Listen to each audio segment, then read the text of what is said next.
High, আমি পূজা। তো আবারও চলে এসেছি একটা শাড়ির কম্বো সেট নিয়ে।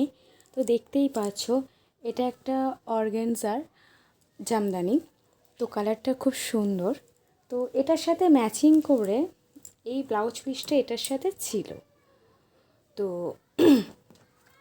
তো এই ব্লাউজ পিসটার গলাটা আছে ভি গলা, আর ভি গলাতে আমি সাদা কালারের পাইপিং দিয়েছি, আর তার সাথে সাদা এই হাকুবা লেসটা, এবং কোমরেও আমি এই লেসটা দিয়েছি, আর সামনেতেও ভি গলা। আর এটা প্রিন্সেস কাটের ওপরেই আছে ব্লাউজটা।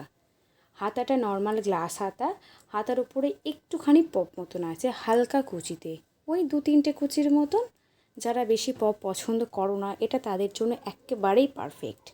তো হাতাতে এরকম সরু লেস দিয়েছে। তো কেমন হয়েছে বলো। আর লটকনটা এরকম একদম সিম্পল পরে রেখেছি। তো কেমন হয়েছে ডিজাইনটা জানিও কমেন্ট করে। আর এরকম সুন্দর সুন্দর ডিজাইন দেখতে হলে আমার পেজটাকে ফলো করো, লাইক করো, কমেন্ট করো, অবশ্যই জানিও কমেন্ট করে যে কেমন হয়েছে। তো দেখা হচ্ছে অন্য কোনো ভিডিওতে। তো টাটা।